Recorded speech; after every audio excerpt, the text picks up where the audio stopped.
We're all on time today. We're all on time. We're all on time, everybody. My God, this is so exciting. That is not that rare of a thing. We're a very prompt but crew. we were very eager for one of us to be late.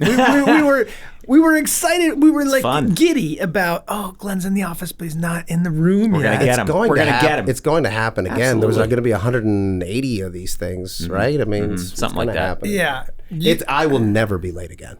You think so? Oh, I can guarantee it. Okay. Oh. Ooh, that's a Megan, bold you hearing this? claim. That is a bold claim. Bold claim. There's got to be a small part of you that's regretting making that claim. You can't actually guarantee it. Of course not. How can you guarantee it? Yeah, there could be some sort of earthquake. catastrophe. Yes, it could be a tire situation. You know, Speaking of catastrophes, I'll call in a bomb threat. To Carousel. Yeah, no. I'll get a flat tire, then I'll just randomly, anonymously call in a bomb threat. Who do you call? To the people of Carousel. That's the business. That's the building that. To Jeff Luini. I'll say, I'm stalking. Hello. Oh yeah, no, do it. Yeah. Yes. Continue. Yeah. No. Sorry. Who is this? It would have to be a bad accent because you don't want them to know where you're from. You know, so. That's why it's a bad accent. That's why it's a bad accent. Hello. I'm stalking Glenn Hamilton. Hello. There's a bomb in your building. There's two of you. There's a bomb. Oh, we're I'm both calling about a different bomb. Why is there a child on this call? I'm not a child.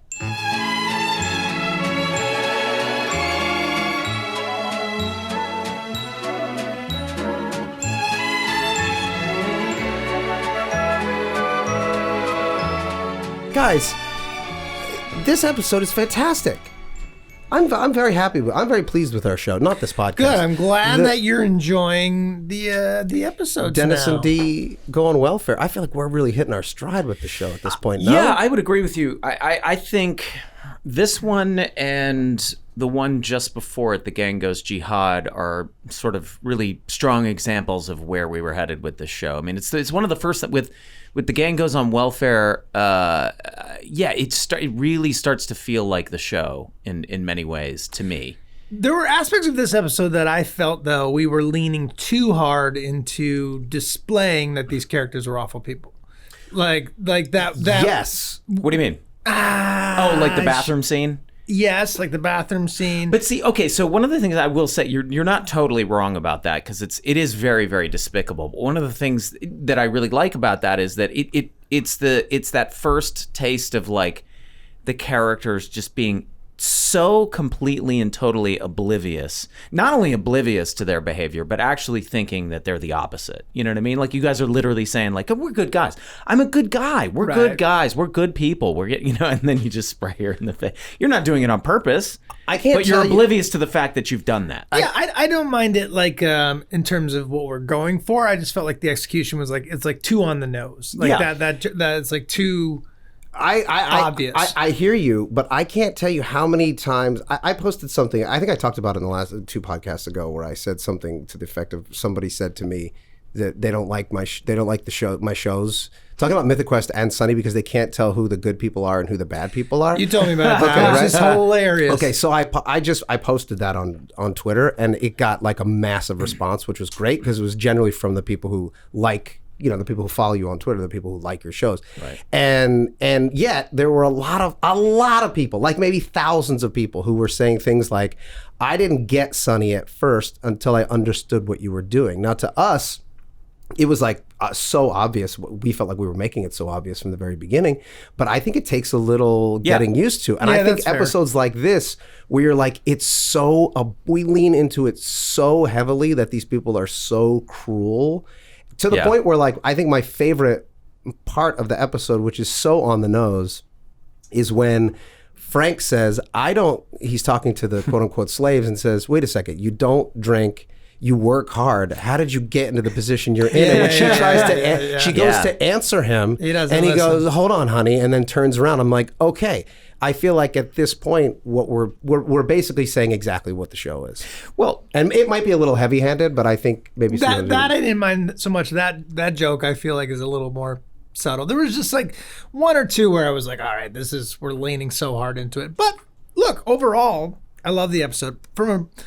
These are little things, but from a production value standpoint, I really love the episode. Like having Dennis and Dee on that stoop in Philly, the scene where they go to buy crack, that street, how authentically Philly those scenes are. And half the episode was shot in Philly. Yeah. Look at how many scenes were shot exterior Philly. And it's a little bit of a disservice to the show when we don't do that. But, you know, it got more difficult as we had kids and families. What do you mean? We do that. Right. We do. Oh, sorry. Yeah, you guys do it. This was the first episode I remember pitching it to FX. This was the first time I remember pitching this, where they said, we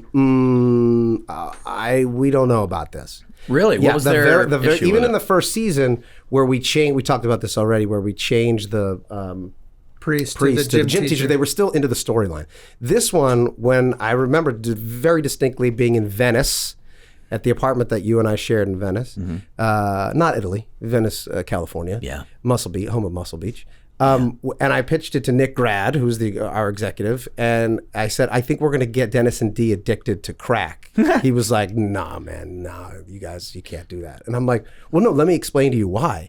And then I explained to him why, and he's like, well, now you definitely can't do it.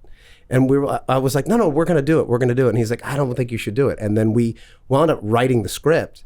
And it just worked, and it was so funny, and they let us do it. I mean, I've talked to numerous people who said early on, you know, like I'm talking about like when we were in season 5 or 6 or 7, and they were telling me, my buddies and I are super into the show. I started watching it, and I showed them the show, and then they got into it. I would always ask, what episode did you show them to get them into the show? And more often than not, it was this episode. It was The Gang Goes On Welfare.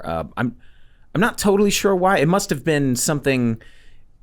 That episode, I think, was the first episode to really strike a chord with people and hook people. Well, how about this? Like right in the very beginning, Dennis and Dee say, we have dreams, we're going to go pursue them, and here's how we're going to go do it. And then Dee says, I'm going to sign us up for unemployment benefits. Right. And then Dennis and it's like, no, come on, let's go. We're going to follow our dreams. And then you find out that you're getting $400 a week. That's more than you made at the bar, right?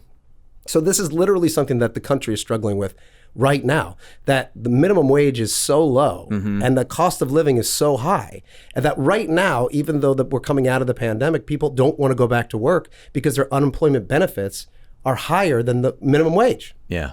So this is literally something that we're still continuing to struggle with. Yeah. And the shit that they're talking about later, when Maria starts to try to explain it to Frank and Frank doesn't want to hear it, is like exactly what the show is. Right.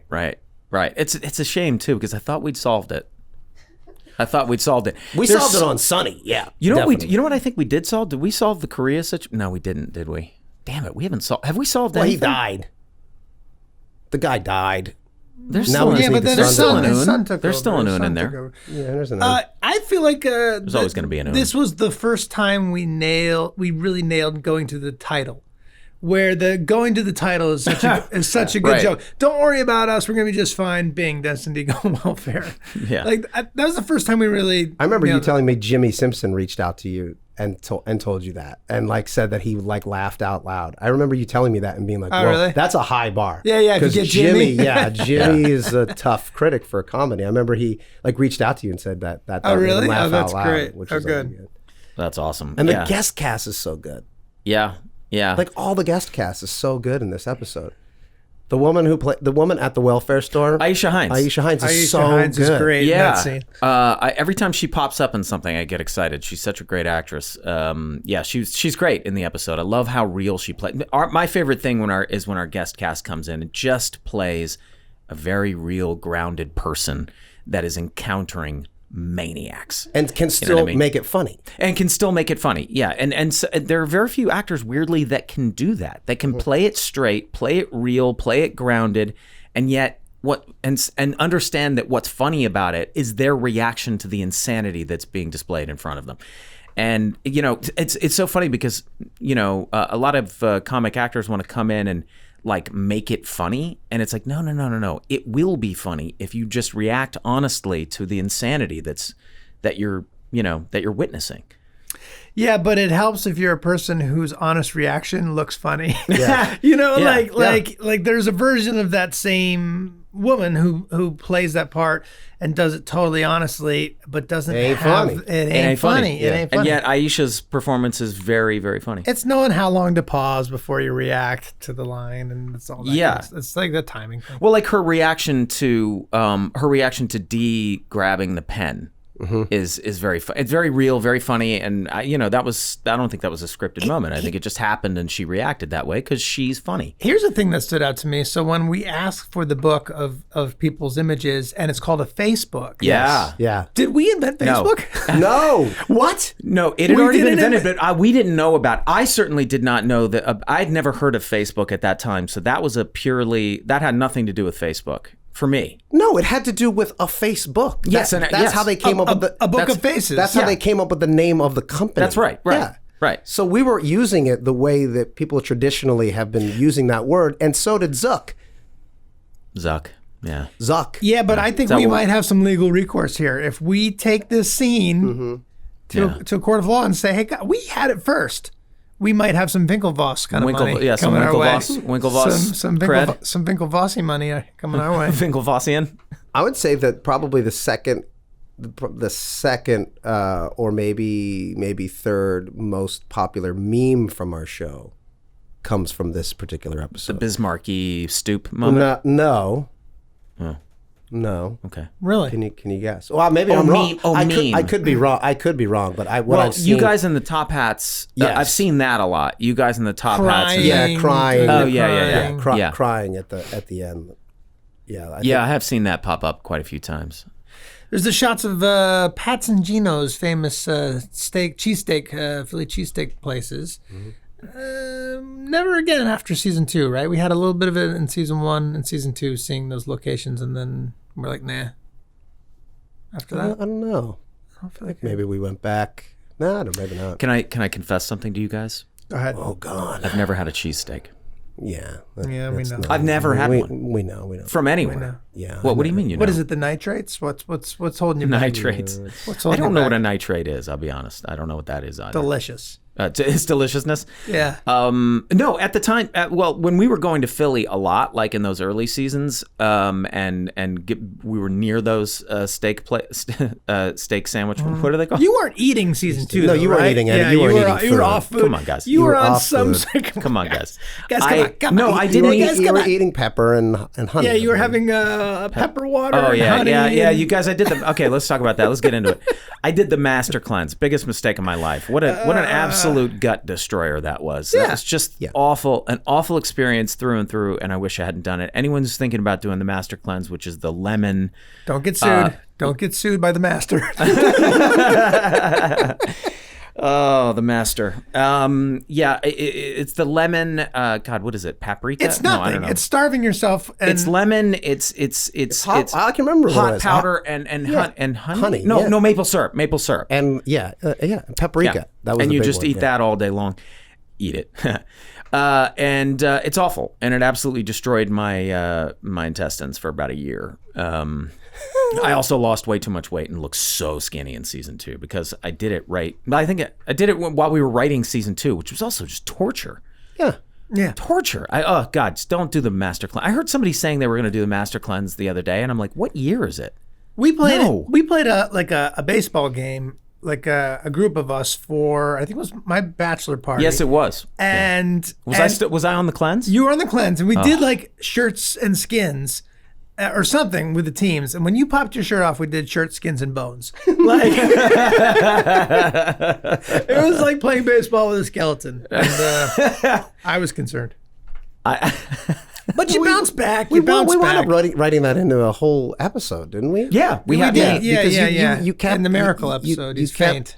You were insisting that you felt great. You said I did. Yeah, you were. No, "Man, but I guys, did. I feel actually did. Great. No. But I would go through periods of extreme euphoria on that. Let's call it a diet. There were certain times of the day where I was really hungry, like in the morning and like Afternoon, evening. And then don't you would remember what it- hallucinate. Well, I wasn't hallucinating.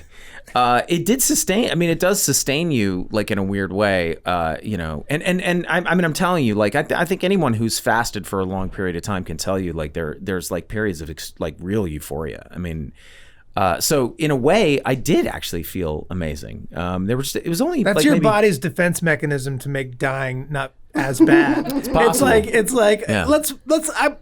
fuck, I'm dying. All right, give the guy some Euphoria before this is all over. Yeah. Yeah. Maybe making him. Okay, if we give him a little Euphoria, he'll think that living is good and he'll eat something.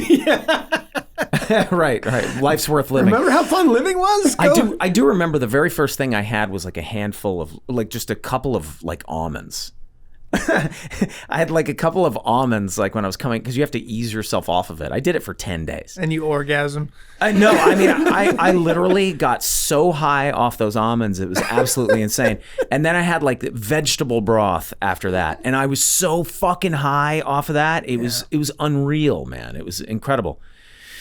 Oh, guys, don't ever do it. Don't do it. There's no reason for How it. do we segue into that or not? I don't know. We were talking about something that I actually wanted to talk about, and then sorry. Yeah. Well, that's Yeah, you were saying you never had a cheesesteak. Oh, that's what it was. I never had a Yeah, cheesesteak. yeah. Well, at the time, it was because I wasn't eating red meat. I didn't eat red meat for a very long time, like for I don't know, 13, 14 years. Yeah, we know.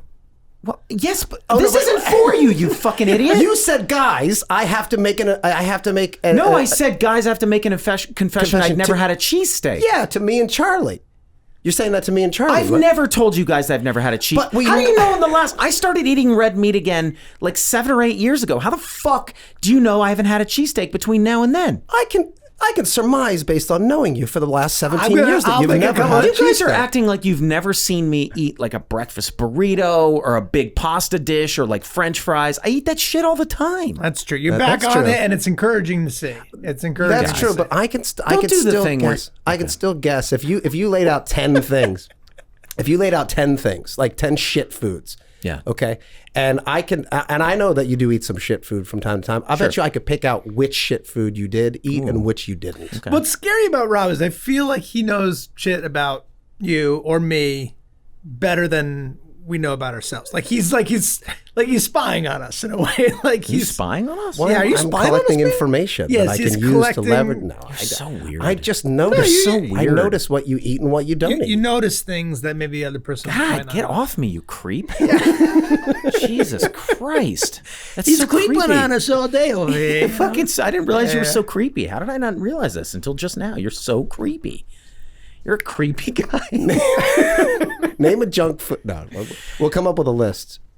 Yeah, Off no, the air. you know what? I bet I will. To give you credit, I would guess that you'd probably be right 9 out of 10 times the things that I would have versus the things that I wouldn't have. Yeah. You know, based on conversations we've had and you seeing my food preferences and certain things where I'm like, ew, you know, that's kind of gross, and that whereas this Salad is okay. from a meal delivery service. Yes. McDonald's cheeseburger. No. Like some things are very Cheeseburger from a certain kind of restaurant? Yes. Right. Oh. Cheeseburger from another kind of restaurant. No. No. And, No. and that's I think how No, most and- people eat food. Yeah, and really not. Right? Yeah, but you know, it's yeah, whatever. Guys. This it hit a nerve. No. Oh. No. It's just you know, I just don't. I don't like being portrayed as somebody who like literally never eats delicious food. I don't like No, that. but you are more exacting and particular about your food than, That's true. than most people I know. Oh, without a doubt. Without a doubt. No, I try to follow like it's like the 90-10 rule. 90% of the time I eat extremely healthy and I don't eat for joy at all and don't really particularly enjoy what I'm eating. I eat it purely for health reasons, and then the other 10% of the time I kind of eat whatever the fuck I want.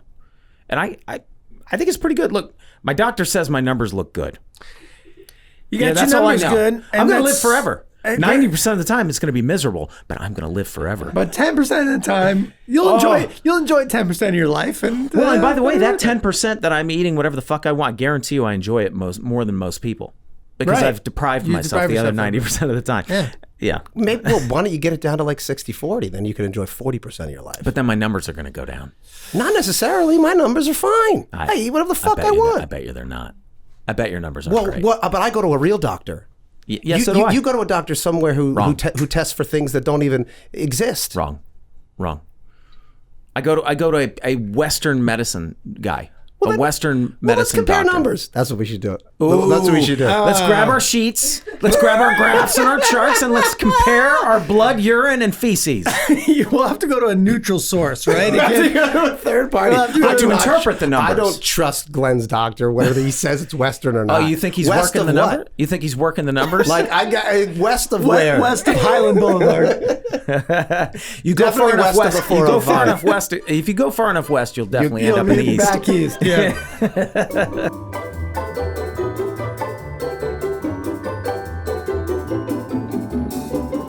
Guys, let's talk about the VIG. Yes. Do you guys know what a VIG? Wait, hold on. Charlie, your character doesn't know what a VIG is. Do you know what a VIG is? To this day, I don't know. You don't totally know what a VIG is. Forgotten. I think maybe around the time we did the episode, we learned it, understood it, Yeah. and then that goes under the deleted files Right. for me. We were all still watching The Sopranos at the time, so Yeah. that was fresh in our heads. Yeah, Yeah, what is it again? It's It's the interest that you pay on the the interest loan, that you're yeah. paying It's on called- the it's short illegal for loan you've taken. Vigorish. Yeah, so you buy. It's short for what? vigorish. Now that I didn't know. Yeah, it's some Vigorish? Goomba word. Yeah, you borrow money from somebody on the street, like a gangster. Shut the fuck up. It's not short for vigorish. Do we have a fact check, Megan? Do we have a fact check? Vigorish? Yeah. I'm going to give you a loan. It's going to be a bit vigorous. What's the vigorish on What's this the loan? licorice? Yeah, and then you pay, and then usually it's like 10 points, which is like 10%, and then you don't have to pay back the cap. You don't have to pay back the principal. You just have to pay back the 10 point. You borrow $100, and each week you can pay back 10. Oh. But that's on top So as long of the as you 100. stay on top. Well, so VIG is just interest. It's just interest. That's all it is. Sort of. I mean, I guess it's different from interest insofar as it's not on the up and up. Vigorish. Vigorish. Nice work. How did you know that? Gangster stuff. I'm into gangster stuff. I read yeah? about all that shit. Yeah. What do you mean? Like you've read books about like the mafia? I'm literally in the mobs. middle of another gangster book. I just love it. I don't know why. It's like a fascinating subject to me. You should make a gangster show. There's so many good ones that have already been done. I can't do it like Are that. you allowed to make a gangster show? Yeah. Yeah. What do you mean? And You could do an Irish gangster gangsters, show. Irish gangsters. No. You couldn't. Could you do a show about the Italian mob? Yeah. Yeah. Well, No, I don't know. I don't know. I don't know. I don't think you could. Yeah, I don't know. I don't even think you can do that. What you just did. I'm Italian. I can do it. No, you you're can't not. do it. Yes, I am. 25%. No, half. Can't take my fucking family heritage away from me. He's trying to take your heritage away. You're trying to take my heritage away, and we've stopped that. We've stopped saying. You guys, Well, Charlie's other people Charlie's aren't. last name Day, I believe, was originally Del Giorno. Yeah.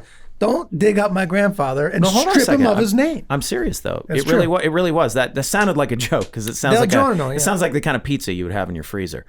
But this was your actual family last name, Del Giorno. Yeah. Charlie No, is. I I'm a- thought you were 25% No. Italian. Yeah, you're right. Quarter. I'm 25% Jewish, so So there you go. Oh. so I can drop a hard J whenever I want. I think. I think. Another iconic moment from this show that comes up a lot is us singing Bismarcky, rest in peace, R.I.P. on the show. Now, I remember very distinctly when I first heard that song when I was in elementary school, and it blew my mind. It's fantastic I had song. never heard anything like that in my entire life. I guess I don't know that anything even close to that had ever been done before. Like it was like a pop song, but also rap. And also it felt like he had a speech impediment You know, Well, he probably did. or something. maybe yeah. it was Did one he of the not? first times that a mainstream audience was being introduced to someone who was sort of half rapping, half singing. Yeah, half rapping, half singing, and in a very pop songy kind of way. Yeah. Yeah, it was very unique. It's a great song. It's a great fucking song. It holds up, and that's why we put it in the show. Well, I like that you were singing it, you guys were on the same page, and then it's very stereotypically our show where you were then giving her notes. You were telling her Right. that she was a little too high. Yeah. Right? Like the characters can't just Life enjoy Can't just imitating do a art. thing. Yeah. Can't just do a thing. Oh, you mean as the character? Yeah, as the characters. Oh, yeah. Maybe also in real life, but he was playing as the character. I remember us getting in a really stupid fight. in the Okay, editing- here in the we editing. go. Here Now, we go. Charlie said don't call them fights. He said call them Well, creative. was it a fight or was it a creative disagreement? I don't know. It was a creative argument. It was a creative argument. Do you guys remember? Let me see if I can tee you guys up for this. So there's a moment where Dee and I are waking up after binging on crack. By the way, I don't know why we were so strung out on 2 rocks of crack cocaine. It makes no sense, but whatever. Let's move past that. Anyway, we're super strung out, and we wake up in the morning, and the alarm clock goes off. Do you remember the argument that we had about the alarm clock going off? Yeah. You do? I think so. Wait, hold on. Okay, before you say I think so. Yeah, I'm not going to say with certainty, but I do believe I do. Do you remember what it was? I would say it's got something to do with my. I could be way off. I feel like maybe Rob and I liked the idea of putting that rooster and the ring, Yes, and the Hawaiian song in there, and you didn't. Yes. Okay, no. What I liked was I wanted the Hawaiian song and either the rooster or the alarm sound, but not both. I was like, I'm cool with the rooster and the Hawaiian music. I'm cool with the alarm going off and the rooster. I'm sorry, the alarm going off and the Hawaiian song. What made no sense to me was the rooster and the alarm clock sound, because there's no alarm clock in the world that you can set to rooster and bell. Let's fact check that. Megan, I'm you want to sure see? we can find something. No, this would be in funny? 2006, so it's got to be up to So 2006. that's not an argument. That's a creative disagreement. And it's funny to look back on that and be like, God, that doesn't matter at all. Oh, no. No, it doesn't. It Like doesn't. some of these arguments move the needle. That one does not. Well, I got a surprise for you guys. I was waiting for it to be a surprise, but it might just be fun to expose it here on. You guys, I'm not going to lie. I'm very the excited podcast. right now. A surprise? Yeah. We have an episode this year. I'm not going to give anything away, but our characters wake up together after a very long, hard night. If you recall the episode that we shot maybe 4 weeks ago. Yep. I saw a cut of the episode, as did Charlie. We gave notes. Yeah. And then I had an idea, and so I asked the editor to put in, I said, can you go back? We did an episode called dare. Dennis and Dee Go On Welfare. Don't you dare. You put in the rooster and the alarm We put in clock? the rooster and the alarm clock. So let's see. Are you I'm fucking kidding me? excited to see that Well, we in didn't the lock cut. the episode. I just wanted to see if you guys liked it and thought it was funny. My gut instinct on hearing you pitch that is that I'll feel as though I'll be more on Glenn's side in this one. Where like, where in the Dennis and Dees, Where is there a rooster? Where's the rooster coming from? There's no rooster. the rooster you could chalk up to score. Well, that's Like, score. By the way, that's the argument. What are we, a fucking cartoon? This That's is literally the a cartoon. argument. This is the argument we were having. We know. were saying maybe it's score, maybe it's not source. Like, because by the way, how about this? Because this doesn't even make any sense. Why would you, set an alarm clock? Score is music, not sound effects. No, it could be. It could be whatever the fuck you want. It could be a terrible record scratch. We should just wake up to By that. the way, no, we do. We've done swooshes. We've done gongs. We've done gongs. Yeah, we've done- we'll get into that yeah, later. yeah, That was racist. that was That's just straight up Why? racist. A gong is an instrument that's only used. Traditionally, You don't we'll get into that later. gotta use the gong. But I'll go you one further. It actually has to be score in the episode. It doesn't make in Dennis and Dee Go On Welfare. It doesn't make any sense. Why would you guys set an alarm clock to go off at 4:00 in the afternoon? You would have set it off. You would have set it to go off at 9 a.m. so that you didn't oversleep. No, that's not score. That's a mistake. Because there's an actual alarm bell that we are waking up to. Ring, ring, ring, ring, ring, ring, ring. And a Yes, rooster. but you could also And you guys chalk- were like, well, let's let's add 5 other funny Yeah, but fucking you noises could- in there to you make could- it even funnier. You could chalk it up to that they said it just in for their the heads. Wrong time. wrong time. yeah. Because they were Probably- on this crack. is probably exactly the conversation. They were on we had. crack. Meant to wake up at 6 But- a.m. I would make the argument that sometimes things don't have to be logical. They have to be like visceral. They just have to make you feel something. And if the feel of it works, then great, it works. And like the logic of it, that's for someone else to decide.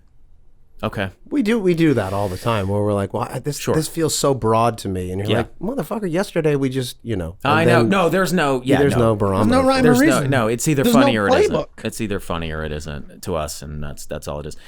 There was a scene, I think it's coming up, and we'll get to this episode where Mac is constantly stopping the door that Barbara's trying to shut on him. Yeah. And Rob, I remember you and I in the mix building out the sound of like we basically said like there's like a doorbell and maybe some jingle bells on a wreath or something on this door, which you never see.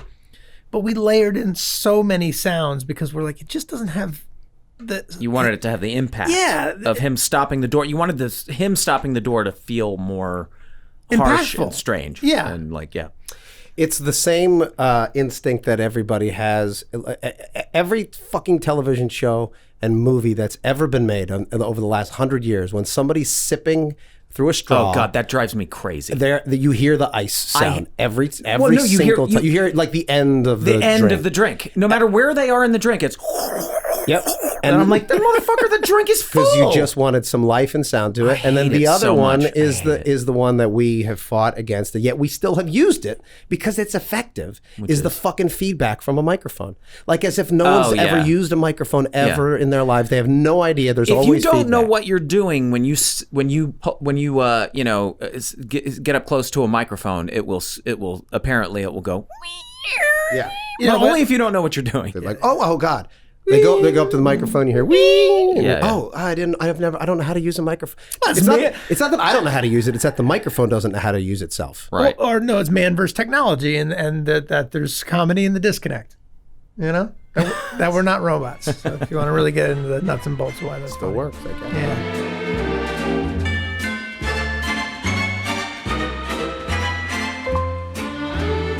So in this episode, guys, Dee, her plan is to go to New York to be on Broadway. She wants to be a Broadway actress, right?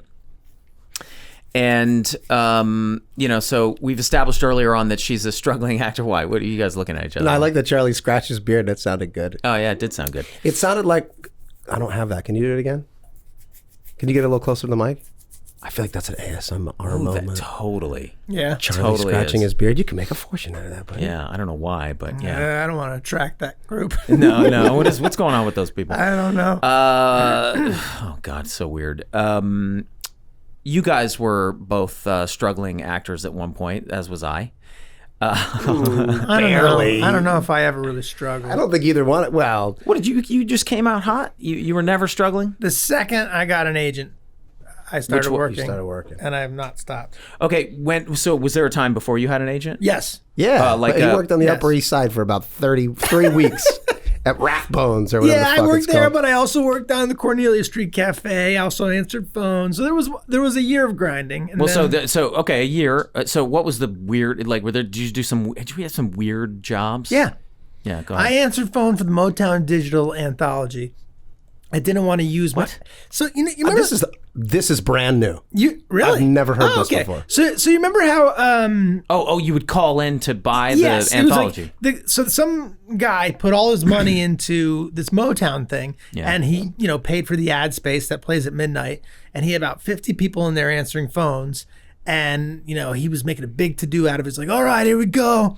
This is it. The phones are gonna be ringing off the hook any minute. The ads are going live in 3, 2, 1. Silence. Dead silence. Maybe like one phone. You're like, is that me? No, it's over there. Maybe I answered 10 calls in a. By the way, we worked all through the night, like till I think it was like, till sunrise almost. And maybe I answered 10 calls. The guy lost his shirt. We did it for like 5 different nights. And I didn't want to use my real name. I don't know. It felt sad to me. So I was just like, hey, this is Chuck. Thanks for calling to order the Motown Digital Anthology. How can I help you? Half the time, it was just people who just wanted to talk. It was so sad. Is weird. So that was a funny gig that I had. Speaking of... I'm so happy to hear that. A new story for you, It's a brand new story. I've never heard that before. Okay, cool. Yeah. Well, the good news is it'll be new for me again in 3 weeks. Okay. Yeah. I don't delete files as quickly as Charlie does, but I do delete them. Yeah. Hey, have I ever told you about the time that I answered phones for the Motown Digital Anthology? Oh, shit. Here we go. There's a good bit right there. Yeah, that's great. Charlie, I got a question for you. Do you hate it when people call you Chuck, or are you okay with it? A lot of my friends. College buddies do that. They call you Chuck? Yeah.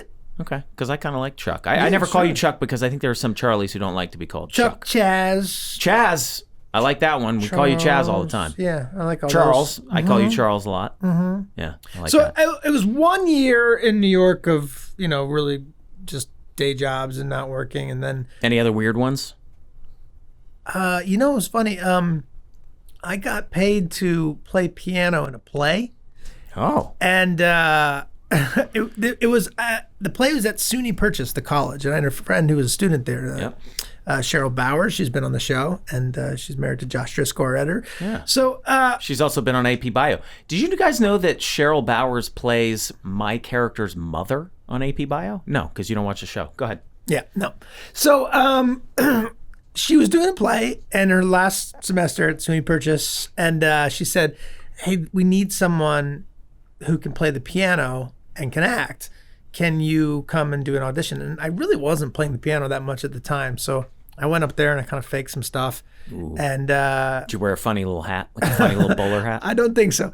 And I got the gig, and the woman paid me to do that, and I commuted up there, and then I would write some little songs for the play, and then I had lines in the play, and I remember her pulling me aside, and she'd be like, you really should consider going into this music thing. And I was like, yeah, well, I think I'm kind of gonna do the acting thing. And she's like, yeah, but I don't know. I wouldn't. The acting stuff. I wouldn't. It's like, yeah, all right, well, we'll see. I'll show you. I'll show you all. That was exactly the kind of, it's funny because that is the kind of thing where, a certain type of person gets that feedback and goes, oh, shit. Yeah, maybe I shouldn't. Maybe I'm right. Another kind of person goes, I'll show them. I'll show them. Yeah, I was in the I'll show them category. Yeah, and I do think that is for whatever reason when your reaction to something is that I think it can really fuel success, right? Because you plow through rejection. You're just like, they just don't get it. They just don't get it. Somebody's gonna get it. Yeah, somebody's gonna get it one day. Yeah. I think, and then directing Beanie Baby Addiction downtown. Yeah, which we talked about, I believe, on the show. Okay. So, and then, working at restaurants. So, cobbling together money wherever I could. Were you a waiter? I was a host. I was a busboy at Rathbones. Here's another story, man. Okay, so I was working at Rathbones. It was what holiday? St. Patrick's Day, and lots of cops, firemen, that kind of thing. So I'm working. I'm there at 4 a.m. I'm opening the joint, right? And we're packed, wall to wall. 4 a.m. We're not packed at 4 a.m. But as soon as it gets going, okay, the place is packed. I was like, I'm opening. I'm hosing down mats. I'm getting the place ready. So I'm bar backing all day, and then the guy who comes in for the second shift calls in, sick or whatever. So I do a double. So I work 4 a.m. to 4 a.m. and I close up, right? These guys who were bartending were making money hand over fist. I mean, the place was packed. Anyway, at the end of the night, the guys go to tip me out. I'm like, wow, I'm gonna make, I don't know, well, Rob, you bartend. What do you think a bar back's gonna make? New York City. Same. Yeah, well, 24 hours of working. Oh my God! As a barback on the Upper West Side, when I would work just like the one night shift on a Saturday, I'd come home with $400 or $500. Yeah, as a barback, which means the bartenders are making $1,500. Right. Yeah, I think they gave me $50. Yeah. Oh my God! I was so furious. I was like tears in my eyes, furious. But I didn't say anything at the time. I was just like, okay. And I'm going home on the subway, and it's thinking about what am I going to do? And then I was like, all right, here's what I'm going to do. I'm going to go back up there. I'm going to throw a brick through the glass window. You were going to take it out on the entire organization. Yeah. Instead, I just never went back to work there. I just was like, all right, I'm done. And then I didn't call to quit. I just never showed up again. Good. And then I started waiting tables at the Cornelia Street Cafe, and I was very bad. People, I would come to the table. I'm like, you had the fish? They're like, no, I ordered the chicken. I'll be right back. Let me go to the kitchen. I was very terrible at that. And then very shortly after that, did a monologue showcase, and I got a commercial agent along with the regular agent that I'd gotten up at Williamstown, and just started getting Foot Locker commercials and little things. And what I wouldn't give to see a video of that monologue. Oh, what I wouldn't give. It was good monologue. It was an Eric Bogosian monologue. Feel like you nailed it? Oh yeah. Do you think if you watched it now, you would I did some performances in college where I was like, I was amazing, in that. And No, I think it was great. It was and watched them because they have those at the library that you can check out. And I watched a couple of my performances, and I was like, oh no, I think it was bad. good. No, it was funny because I think that was the main thing about it. Like, all those people took it very seriously, and mine was kind of funny. It's like this guy who walks up to a guy and is like, "Excuse me, hey, I'm sorry, I couldn't happen to notice your shoes there," and slowly begins to steal the person's shoes. And it's a very funny monologue. It's like, "Hey, you mind if I try those on?" And it would get big laughs. Well, here's some good. I'm always being asked by young actors who pull me. They're like, what can I do to like break into the industry? I will say that because I did the same thing when we did our showcases in college in front of managers and agents and casting directors or whatever. Everybody wanted to be serious and just these like very serious emotional scenes. And I was like, I bet you people are so sick of that. And so I did 2 funny scenes. Yeah. And got an agent and a manager like instantly. I do think so. My advice to you, young actor, if you get into a showcase, be the funny one. Be the entertain them, because everyone else thinks like I have to give an Oscar-worthy performance in this, and it's just fucking boring and sad. Yeah, think about it. Whoever's in there, a commercial agent or whatever, a regular agent, and is watching monologue after monologue. They're probably saying, okay, who has a beautiful face and I know can work. So that's the shitty side of it. And then they're saying, who's an interesting type that will pop. And then if you're funny and you get laughs in the room, by the way, you'll know. Like if you're not funny and you're doing your monologue and you're getting crickets, you'll find out. Yeah. Well, then you know. But if you can make a room full of people laugh, then suddenly someone says, well, that person has an ability that I can sell. So that was that. Yeah. Yeah. Rob, what was the shittiest job that you had to do as a struggling actor to be? The shittiest job? Well, I mean, I don't know that I had shitty jobs. I just had a series of waiting tables and bar backing and things. How did you become an actor? Tell us that story. I mean, I know, but tell us that story. I actually don't recall. How did you get? Well, Rob was a model. Rob was never a model. Rob was a model. Well, he tried to be. No, he didn't. Model Search America. They were looking for people who it was actors and models. Okay. And I fell into my friend Chris Backus, for example, fell into the category. Chris Backus has gotten more play on this podcast. I know we talk about him quite a bit. He's working quite a bit all the time. But he was my friend, and he's very clearly a model. But they were also looking for actors, like commercial actors. And the truth of the matter is, it was because I was 21 years old. And I looked like I was 15. Yeah, you were like, I can play little tiny babies. Yes, which we've talked about. I think we've talked about. So they're like, he's a boy model. No, so they were like, we can work him like an animal, and he can be on a set for 13, 14 hours as opposed to a 15-year-old who can't. So I started doing commercials that way. And then I would do, but I didn't get as many as you did, and I didn't get them as quickly. You guys got to look up on YouTube Rob's anti-smoking commercial from when he was, how old were you when you shot that, 19? No, I was 20. I mean, I was at least 21. You look 13 years. You look 13. But wait, I'm sorry. How did you get in front of those people? How did you get? Yeah, so there was this organization called Model Search America, which would like travel around the country, and they took an ad out in the newspaper. Looking for beautiful looking for beautiful people, and then looking for seriously looking for character-ish type people. And they were like actors, models, whatever. And at first I thought, oh, this is like a scam. And then you look it up, and there was like successful people that went through it. I'm going to get diddled for sure. I'm definitely going to get diddled. And so you go to this open call, and I went to this open call, this was in Philly. And then they were like, yeah, come back.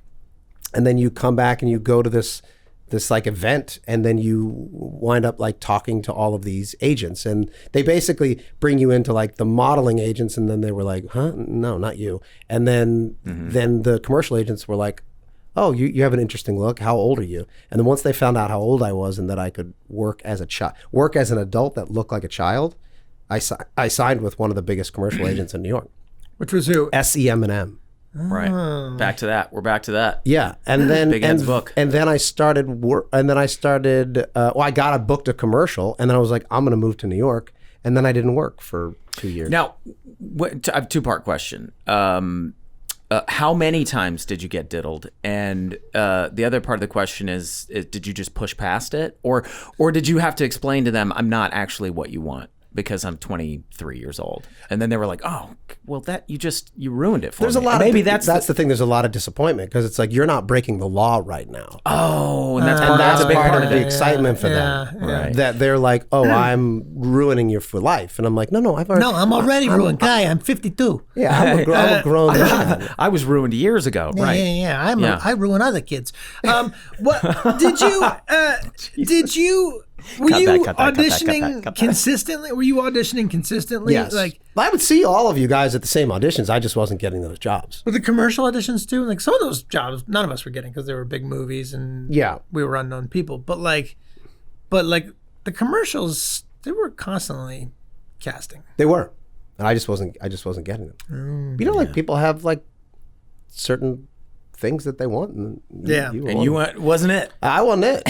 You weren't. You looked too young to be in the beer commercial. Well, no. Once I then got old enough to look about 18, then they were like, "Well, there's lots of you," right? And that was that. I did my Law and Order, and I did all the New York stuff. Yeah. Then that runs out, and then you move to Los Angeles. Glenn, did you never do a Law and Order?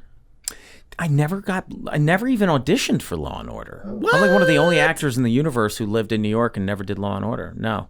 I think the first on-camera gig I did was Rescue Me. Oh, no, not Rescue Me. Sorry. What was Dennis Leary's show before that? Oh, God, what was the name of that show? Remember where I... Oh! Yeah. Well, that was out here. No, that was in New York. Oh, it was? That was in New York. The Job. Yep, that's the show. Megan pulled it up. The Job. It was a pretty good show. It was like a half-hour drama comedy about cops. Well, it was a comedy, but it took place in a police squadron. Anyway, that was my first on-camera gig, and then and then I did like a ABC movie of the week called Monday Night Mayhem, where I played Dick Ebersol. Yes, God, I remember that too. Yeah, Dick Ebersol. Oh man! Wow. It was funny because I also looked very young, not as young as you did, but I had kind of a babyish face, and I looked pretty young, and but I already had like massive amounts of chest hair, like an obscene amount of chest hair it didn't match the face at all. It was like Tom Selleck level chest hair on the face of like somebody who looks like he's 18 years old. And so I booked this Dick Ebersol role, and there was a scene where I was supposed to be sitting, and me and oh God, what was that actor's name? John Hurd, not Hurt, but Hurd. Rest in peace. Rest in peace. John Hurd and I were supposed to be at a golf course, sitting in these like lounging chairs, like looking over the golf course, smoking cigars, and watching people play golf, and having this very serious conversation about football. And when I showed up on the day to shoot that scene, they were like, they showed me to my dressing room, and I go in there. They're like, go ahead and get into wardrobe, and then we'll get you into hair and makeup. And I was like, great. So I opened the closet. They're like, yeah, your wardrobe's in the closet. I opened the closet. It's just a little teeny tiny pair of shorts, like a pair of like a bathing suit. And I was like, on a golf course? Like, what's going on? I pulled the AD aside, and I was like, what is this? Why am I wearing a bathing suit on a golf course? And they were like, oh, they changed it. You're going to be in a hot tub now. And what I didn't want to say, because I was super embarrassed about it, was I was like, I have so much chest hair, and I just don't want to show it. And I hadn't, I was so self-conscious about it, because I was like, I wanted to be able to play young men, and yet I had the torso of like a 40-year-old man and the face of an 18-year-old, and it just didn't match. And I remember I went to the hair and makeup trailer, and I was like, hey, do you guys have scissors? And I fucking like tried to trim the top part, because I knew it was only the top part of my chest hair that would show. And then we got in the hot tub, and I dipped down as low as I could get. You only trimmed the top. I see what you're going. You're going for the shoulders. I know what you're going for, but when you took your shirt off, was it just the top of your chest hair that was trimmed, and then the lower half was full? Bush? Yes, full bush, yeah. But that's because I knew it was going to be in a hot tub, so only a certain amount of it was going to show, and I didn't have time. Like, I honestly didn't have time to do the whole thing. So we're changing the block in here. You guys are going to be standing. Yeah, that would have been, Yeah. Now you guys are me standing outside that. But like, I tried to get as low in that hot tub as I possibly could. Oh, it was so, like, guys, I was so self-conscious about it. I really was. Sure. Of course. Sure. And how fucked up that is that they're like, oh, by the way, now, it used to be in the That's script. not okay. Yeah, and No, all of a that's sudden you're not going to be okay. half naked? Fuck you. No, Yeah, fuck can't you. do that. Yeah, You but I can't didn't do know. that. I didn't know. Fuck you at the time. I just Of thought, course. like, you know, well, yes, that's, sir. of but course look, that's not. part of the, isn't that part of the problem? Is like nobody knows fuck. Nobody has the confidence to say fuck you because they think they're going to get fired, which, by the way, you might have. I might have. Yeah. You definitely would have. Yeah. Back then. Back then, fuck Yeah, those guys. probably. Yeah. Oh, guys. Well, Well, I'm bored. Are you bored? Well, yeah. I mean, I love you guys, but You're sick of it. yeah, and I think that the audience has had enough, and let's do the next one tomorrow. Yeah, guys. we did it. We did it. We did it. The end.